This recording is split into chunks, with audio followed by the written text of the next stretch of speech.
Ganito, for example, makikita ninyo may mga bougainvillea na ganito, yung ayan. Yan, kakaiba yung itsura, no? Yan, yung bigla na lang ayaw talagang mamulaklak o kaya ayaw nilang mag-produce ng mga bracts o bulaklak. Kasi ganyan, ayan, oh. Yan. So may mga ganito talaga hindi mo rin maiiwasan. Ang problema na nito ay minsan itong lupa, ayan, tumigas na o kaya kailangan na rin siyang ma-renew, ma-replace para naman makahinga yung mga ugat-ugat. So yun yung gagawin natin sa video na to. So i-share ko sa inyo yung ginagawa ko para mapabulaklak natin o kaya para magising ulit natin, no, yung kanilang pamumulaklak. Okay. Sasampulan natin ito yung ating Violet September. Maganda ang bracts ng Violet September. Ayan, sige, para mas makita pa ninyo at makilala si Violet September, ganito ang ano niya. Ganito ang kulay ng mga bracts niya kapag matured na. Pero kapag nagpapalabas pa lang, ayun, ganun. Parang medyo ano lang, light pa lang siya, ano. Yan, meron ako dito, pinapalaki kong Violet September. Ayan, so andun, marami siyang mga bracts dyan. Kalat-kalat nga lang. Ayun. So dito siya. Ayan siya. Yan. So ganyan siya kaganda, mga kaprobinsya. Kaya itong Violet September natin dito na ayaw mamulaklak ay ayusin natin. Mabulaklakin natin to. Ganito siya. Kaya lang, pansin nyo, talagang kulang na siya sa ayos. Ang una natin gagawin dito ay aayusin natin.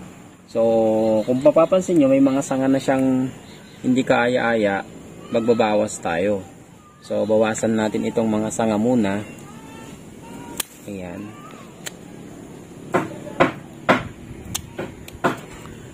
So pansin nyo to, medyo iba na rin yung naging direksyon. Ayan, siguro tanggalin na natin dyan. Ayan. Itong medyo mahahaba, ipantay lang natin, no?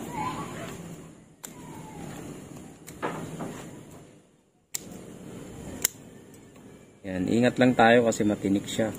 Kung meron kayong mga nakikitang ano sa baba, itong mga to, tanggalin na. Kasi hindi na performing yung mga yan. Hindi na makapamulaklak kasi later on matatakpan na kasi sila. So dapat siguraduhin na lahat ng mga sanga na gusto nyong i-maintain ay na-expose siya sa sunlight. Yung mga nakukuberan ng sunlight, tanggalin nyo na kasi ano na sila, hindi rin sila makapamulaklak. Dagdag lang yun sa bubuhayin ng ating bougainvillea o kaya makikiagaw lang sila.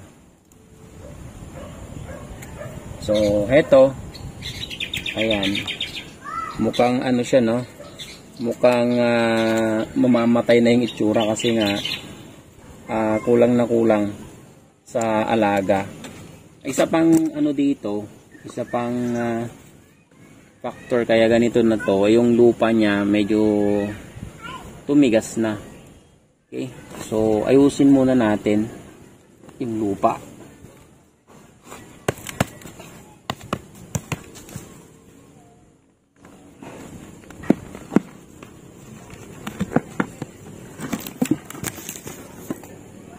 Ayan, so ganito yung naging itsura. So tatanggalan ko lang.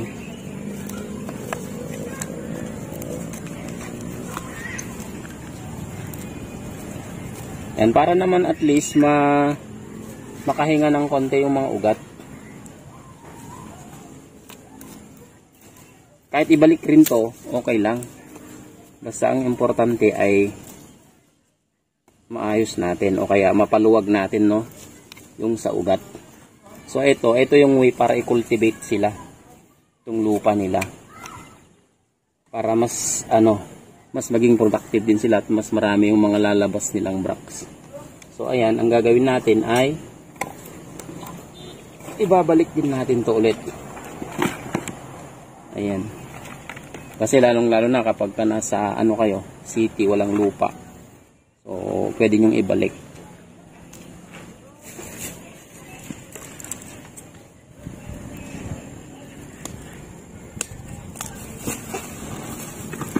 Tapos ito, nangolekta ako ng mga ipa o rice hull, no?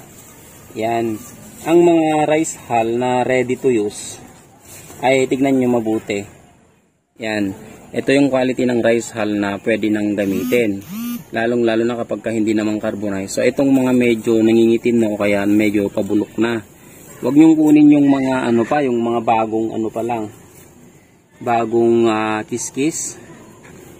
No, kasi hindi pa yun magagamit ng pananim. So mas maganda itong medyo nabubulok na. Yan yung mga nasa decomposing stage na.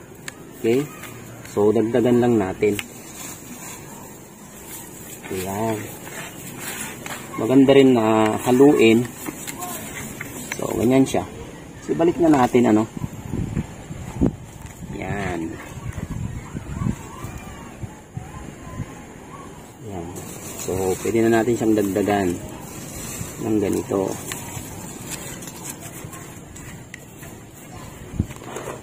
Ayan. Tapos, ibalik ko rin tong mga to sa ibabaw. Kasi wala akong pagkunan ng magandang lupa. Itong mga lupa kasi nito magaganda dati to.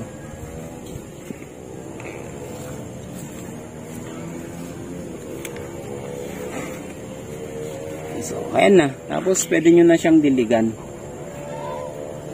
Ayan. Ito, pwede na rin tanggalin para sabay-sabay sila mamulaklak. Ayan. Kung meron kayo nakikitang ganitong sanga nag-aagawan sa pwesto, tignan nyo kung pwede nyong tanggalin yung isa. So, halimbawa, ganyan.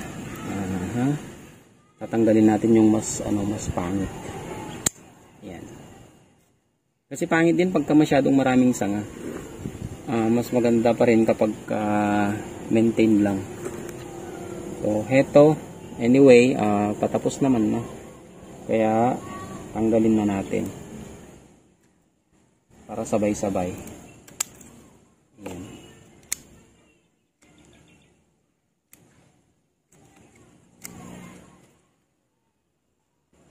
So, ayan na siya. Diligan ko lang. O, ito na mga kaprobinsya na yung bagong lipat natin. Then, diligan natin. So, ganyan lang.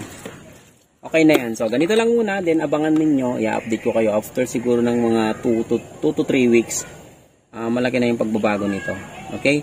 So, isang tip pa, no? Pwede nyong tanggalin tong mga tinik-tinik na ganyan. So, pwede kayong gumamit ng gunting. Ganito. Kung may time kayo. Kasi, kung talaga, lalong-lalo na kapag konti lang naman yung bougainvillea nyo, pwede yung tanggalin yung mga yan. Ganun lang.